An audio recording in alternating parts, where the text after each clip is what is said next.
Where did, once you arrived, where did you live in after Boyle Heights?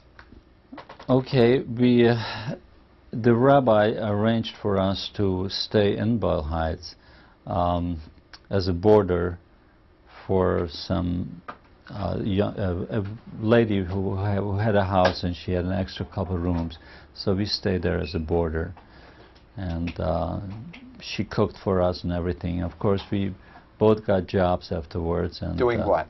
What kind of work did you do? Well, at first I didn't have a trade. My friend Joe, he was an upholsterer, as I told you. So, but he got a job from the rabbis, from the community, as a blecher, how do they call it, a sheet metal worker. And but he applied for jobs to different upholstery places, and as it happened, he had a good job. So one of these days, somebody called for Joe Cohn, for the upholsterer, and since I didn't have a job or a trade then, so I told him, yes, I'm Joe Cohn, I'm the upholsterer. And that night, Joe and I were up all night. It was what we call spitting tags. He was teaching me how to do it. If you don't know that, you're not an upholsterer. You have to take the tags in your mouth, and with a magnetic hammer, you have to know how to do it in a nice row. So this is what we took an apple box, and all night we were practicing. Next day I went to this job, and first I went in as Joe, but before they sent me over to the office where there was a secretary and taking all the information, Social Security, I gave them my real name. They didn't even know. It was a big factory. They didn't know one for another. I went in as Ben Lesser. Okay. How long did you work there? I worked there for about 5 to 6 months, and from there,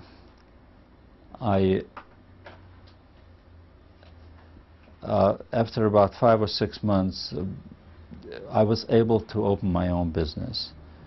What I did is I took the foreman out of this place, who was really a very seasoned upholsterer, and I sort of. But meanwhile, what happened is that I got married, and we are leaving out a whole section of how it came about. You want me to go back to that point? Yes. Yeah. How did you meet your wife? When? All right. In that place at Frida's house, where we were boarders, Joe and I, she had some friends at the Singers, who, of course, they invited my the wife's parents and Jean. They asked her to come along. I guess she came along not knowing that there are any boys in the house. They came along for one Friday night to join us for dinner, and certainly as she came over, somehow she was sitting next to me, and her and I, you know, hit it off. We hit it off. We had a conversation. We were all evening together, and we hit it off. This is how we met. And this is how it came about that within a few months later, in 1950, in June of 1950, we got married. But before we got married, as I opened up another business. We opened up an upholstery shop at that point, and it was through an acquaintance of my wife, who had a big apartment house, and he needed a lot of things reupholstered and refurbished, and she told him about me. So he was the one who helped me. He says, if you open up a store, and I'll help you with the credit and so on. But before we knew it, I had a place, and we had several people working for us, and we did fairly well till the time came when I was called by the Army to come for induction. You know, the Korean War broke out, and I had to come join them. So I went through the examination, whatever it took, and I passed. They asked me to report to the Army. They gave me like 2 weeks to wind up my business, close up the store and everything, and come in. So what happened is that my wife was pregnant at the time, and during that period, while she was pregnant, near the end, in her 9th month, she didn't feel very well, and she was getting ill. So we asked the Army if they would please give me a deferment until she has the child, because she was sick, and she had to have someone to watch over her. So they did. And after we had our first daughter, Sherry, I was then reclassified because I was a father, and they didn't take, to the Korean War, they didn't take fathers. They only took married men, but not fathers. So that's how come I didn't go into the Army. I was reclassified. And then what happened? Well, then, of course, I was left without a job, without business. My wife was working for Manischewitz at the time, so she was able to get me a job for a little while to work for Manischewitz, driving a truck, of all things. So I learned how to drive a truck. But this was only a small period of time. And then I heard about this company, it's called Bluebird Laundry, that they're hiring laundrymen, and they're giving them a route. And it's actually like being your own business, because you're on a commission basis and you have your own little section. I liked that idea, and I joined up with them, and I became a laundry and dry cleaning man, and I had a little section of town in the Baldwin Hills area, and that was my next position. And then?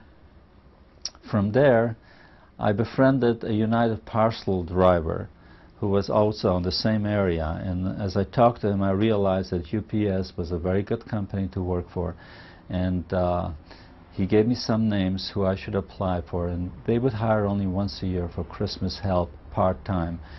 But if you are good enough, and if you showed promise, they might call you back like in May or June the following year if they start hiring. So I decided I'll try it, and sure enough, I went out there and they gave me a test and they accepted me. They accepted me. I worked for part-time only. After Christmas I was laid off. However, they liked the way I handled myself and the jobs that I've done. Around May of the following year they called me back, and that's when I became a full-time United Parcel driver. And you did that for how long? I was with UPS approximately 20 years. But while with United Parcel Service, I also had other jobs. I did a lot of other things besides going to school and furthering my education. I also had a lot of side jobs. I did everything possible to save up a few dollars so that someday I could go into business for myself. And especially I liked the idea of going into real estate business. So I went to college and I went through schooling. I got my real estate license in 1966.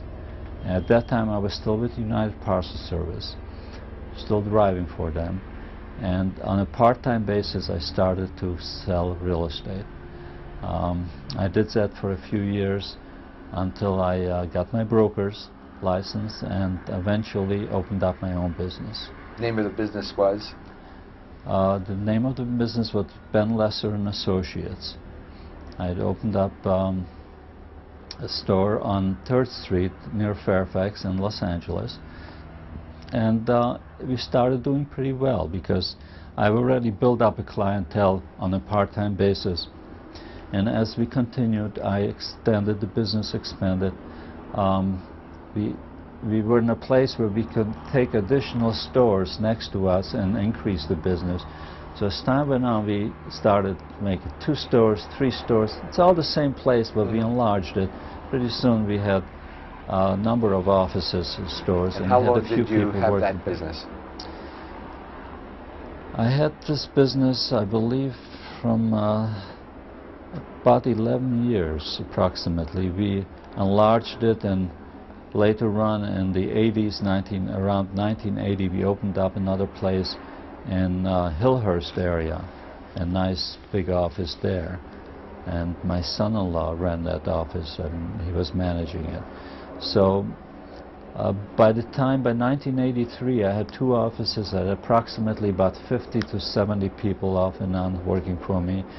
We were doing pretty well until real estate started to go down and things were not so good in 1982 and in 1980. Yes, 81 and 82, interest rate was very high and business was very slow. But in 1983, I received an offer from Merrill Lynch Realty to be bought out. And at that point, it gave me a nice way out because business wasn't too good. Gave me a chance to sell out, and I sold the company. In 1983, we sold to Merrill Lynch Realty. After that, I stayed on in the office, managing the office for them, one of the offices for them, for a little while. After that, I decided that I really didn't want to manage. I'd rather be selling and listing property. And I stayed in the same office, and I just quit managing. But it didn't take long, and Merrill Lynch sold the company to Prudential California Realty, and now it's Prudential. So I was there till actually beginning of this year, which is 1985. The end of 1995. End of 1994, I retired, officially retired. Tell us about your family now. What can I tell you? I have a wonderful family. I have three daughters. My oldest daughter lives in New York. She is married with her second husband. She has two children. One, my first granddaughter, she's approximately 22. She's from her first husband. And I have a granddaughter from her second husband. She's approximately almost 7.5 years old. And she lives in Staten Island, New York, right. And your other children? I have a daughter, Marilyn, and she was born with Down syndrome. So she has not lived in the home. She has been with the state hospital all these years. I have my lovely daughter, Gail, who happened to be here, and her husband has two lovely children, a boy, Adam, and son, Jenica. I'm sorry, her daughter, Jenica. My grandson is approximately, Adam is approximately 10 and a half, going on 11. And my granddaughter is almost 13, Jenica. Well, thank you very much, Mr. Lesser. We will now arrange to take some pictures.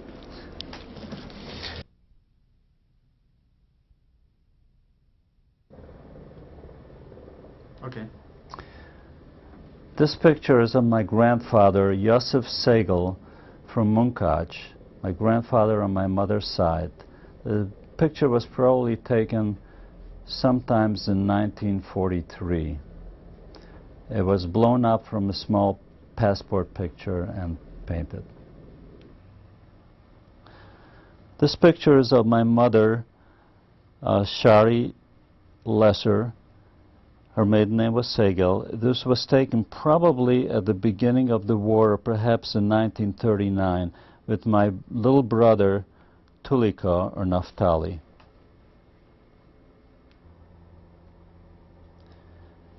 This picture is of my father. It was taken during the war, probably sometimes in 1940, or perhaps in 1939 or 1940.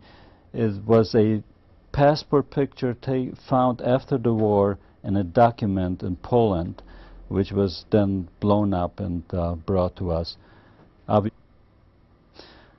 This picture is my sister Goldie.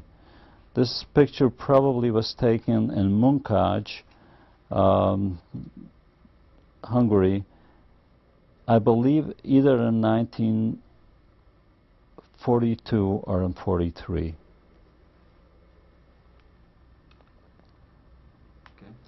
My little brother Tuli, or Naftali, Probably this picture was taken at the beginning of the war, or perhaps in 1939, just before it broke out in Poland.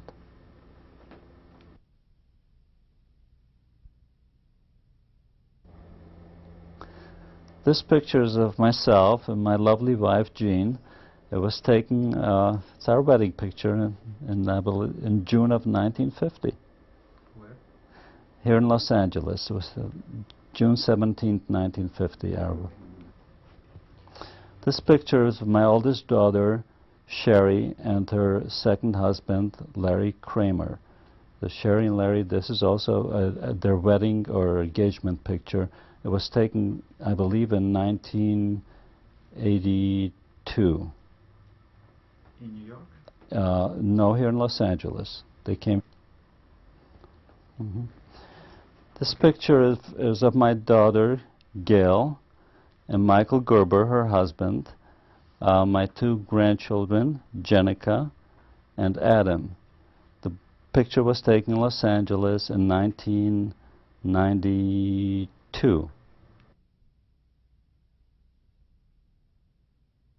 How pretty. This picture is of my oldest granddaughter, Robin Kramer. It was taken in Los Angeles approximately, I believe, 3 years ago, which was 1992. This is my youngest granddaughter, Sherry's and Larry Kramer's child. She is approximately 7 years old there, and it was taken in New York, I believe in 1994. This is my lovely wife and myself. Picture was taken probably about 2 years ago in 1993, or perhaps 1994, here in Los Angeles. Your name and her name? My name, Ben Lesser, and Jean Lesser. What's her maiden name? Jean's maiden name was Singer. Jean Singer, now Jean Lesser, and Ben Lesser.